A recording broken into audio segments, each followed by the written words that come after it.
श्रद्धेय महानुभाव,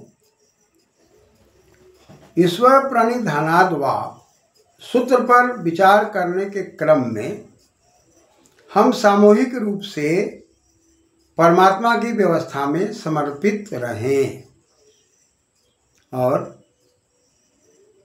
वितर्क विचार आनंद में रहें और श्रद्धा वीर स्मृति समाधि की ओर अग्रसर रहें। तब हम ईश्वर को समझ पाएंगे। यदि समर्पित नहीं है, श्रद्धा वीर स्मृति की ओर नहीं है, समाधि की ओर नहीं है, तो केवल किताबी कीड़ा बन करके ईश्वरीय तत्व को नहीं समझा जा सकता, या फिजिक्स केमिस्ट्री मैथ इत्यादि को पढ़ करके ईश्वर प्रति कोई चर्चा नहीं की जा सकती।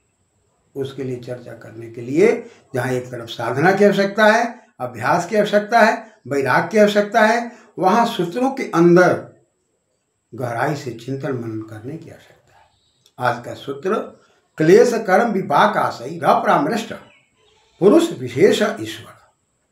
कहा कि ईश्वर में समर्पण तो हो जाना है, अर्पण तो रहना है, वहीं से तृप्ति होनी है, लेकिन आखिर ईश्वर है कौन? शब्दों से भी समझना है, साधना से भी समझना है, शास्त्रों का भी अध्ययन करना है और अंतर्मुखी भी होना है।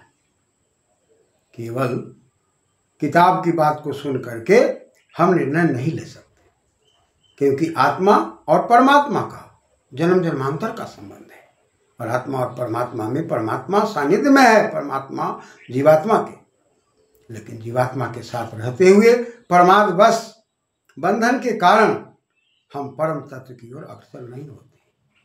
हमारे पास में कई बंधन है, अधम है, मध्यम है, उत्तम है। हम केवल निकृष्ट कर्म में लगे रहते हैं, अच्छा भी करते हैं, बुरा भी करते हैं, और उत्तम कर्म करने पर अहंकार हो जाता है। इन सारी चीज़ों को देख करके हम बंधनों को बदनाती इसको शिथिल करना होगा, और बंधन को शिथिल करके परम तत्व की ओर जाने के लिए इस सूत्र पर चिंतन करना होगा। इस सूत्र में पहला है क्लेश। क्लेश में क्लिश धातु है, उपतापे, दुख के अर्थ में, अज्ञानता के अर्थ में, अविद्या अस्मिता राग द्वेष अभिनिवेशा पंच क्लेश। इस पर हम लोग आगे चर्चा करेंगे। लेकिन अविद्या जो है आधार है, अविद्या के कारण ही हम बात करते करते तू मैं कर लेते हैं।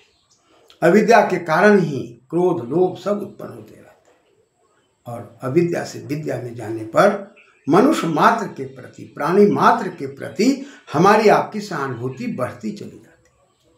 ये सोचने की बात है। तो क्लेश धातु उपतापे अर्थ में है और घय प्रत्यय लगा के क्लेश शब्द बना हुआ है। और उसके बाद दूसरा शब्द कर्म है। कर्म में डोकरी करने धातु है, मनिन प्रत्यय कर्म, कर्म कर्मणि कर्माणि ऐसे रूप चलता है। क्लेशश्च कर्म च, ये दोनों क्लेश और कर्म दोनों। तो क्लेश कर्म दोनों की अवस्था में कर्म हम क्या करेंगे? कुशल भी करेंगे, अकुशल भी करेंगे, यानी कि हम कुशलता पूर्वक भी करेंगे, अकुशलता पूर्वक भी करेंगे।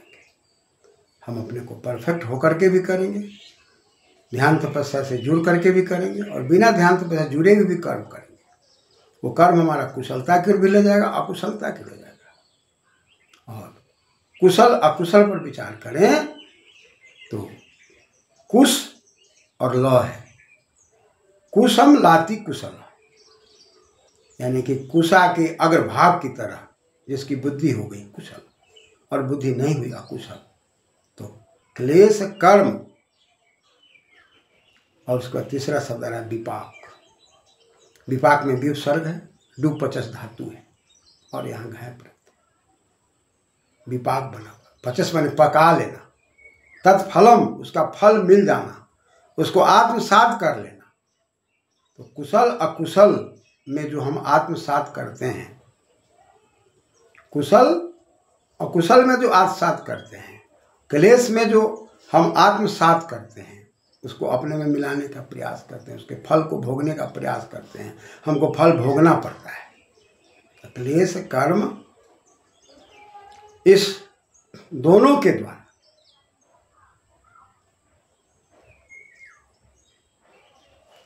यानी कि हम कह सकते हैं दूसरे शब्दों में, कुशल और क्लेश दोनों से हमें फल को मिलना है। अच्छा कर्म करें तो अभी फल मिलना है, बुरा कर्म करें तो अभी फल मिलना है, क्लेश में रहें तो अभी का फल मिलना है, और अज्ञानता में रहें तो अभी फल मिलना है। अतः कुश की तरह अगर बुद्धि कर ले तो भी फल मिलना है। अब फल में सुफल होगा या दुष्फल होगा, वही विपाक है, वही पचाना है। और कहा कि भाई क्लेश कर्म विपाकाशयी। फिर आगे शब्द आशय, आशय में आंग उपसर्ग है और सिंह स्वप्न धातु, सिंह को से हो गया, अय हो गया और अच प्रत्यय, विपाकाशय और फिर तई विपाकाशयी, यानी कि क्लेश से, कर्म से, उसके तत्फल, क्लेश कर्म के उस फल से व्यक्ति कहाँ चला गया? तो आशय में चला गया। क्लेश कर्म के उस फल से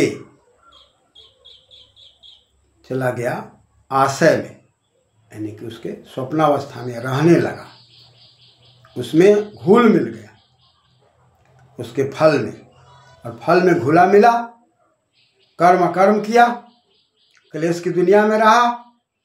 ऐसी परिस्थिति में क्लेश कर्म विपाक आशय, विपाक में नीत हो गया, उसके फल में नीत हो गया। वो फल मिलना ही है, सुफल मिले या कुफल मिले, मिलना ही है।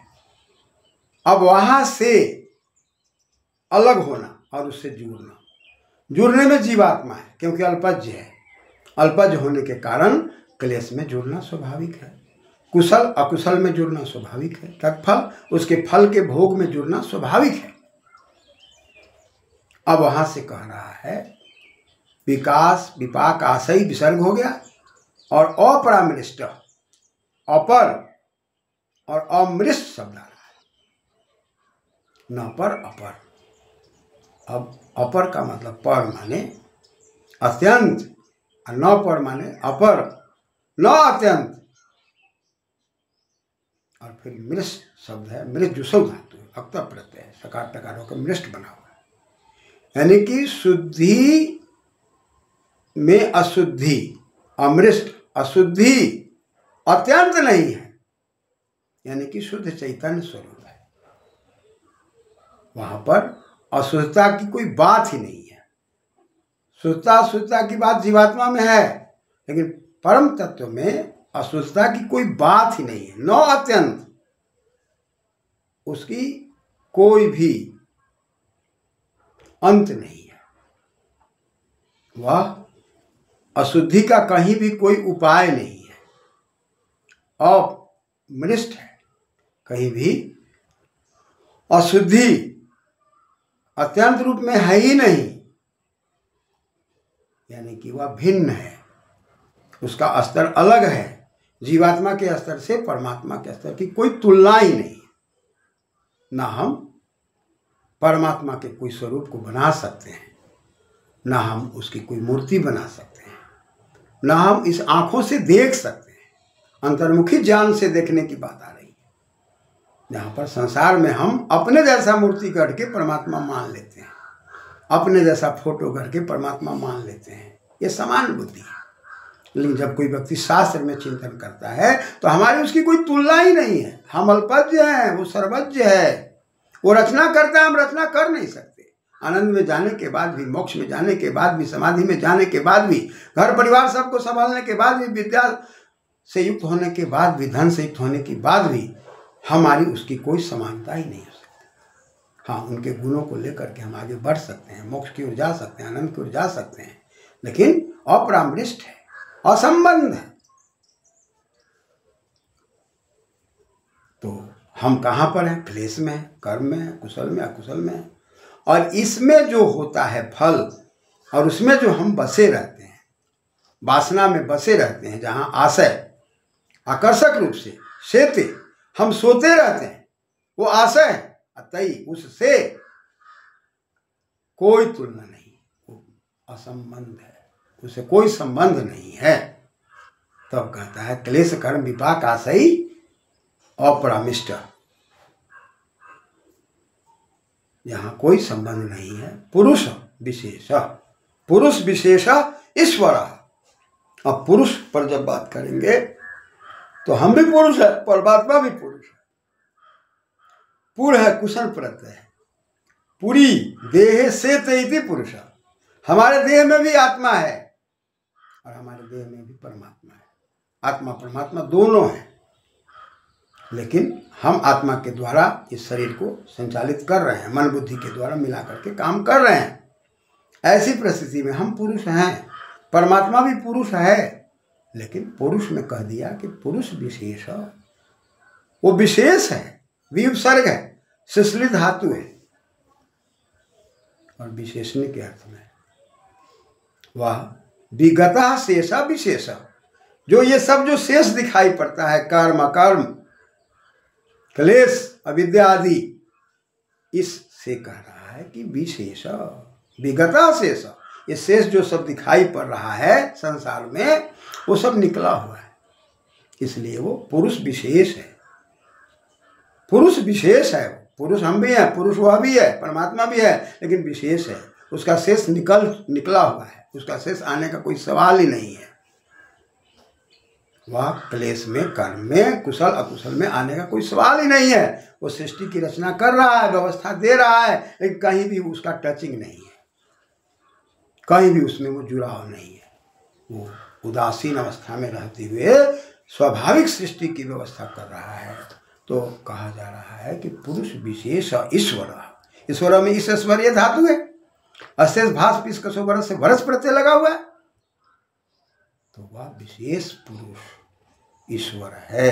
और ऐसी परिस्थिति में वहां समर्पित होने के लिए वेद शास्त्र बार बार हमको समझा रहे हैं।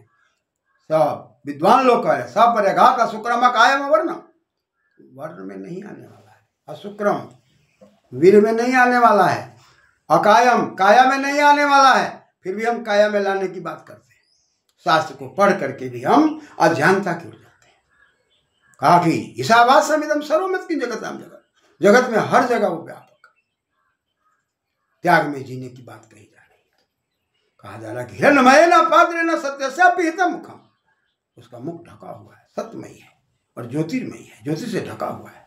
इस प्रकार से आगे फिर हम लोग इस पर विचार करेंगे। धन्यवाद।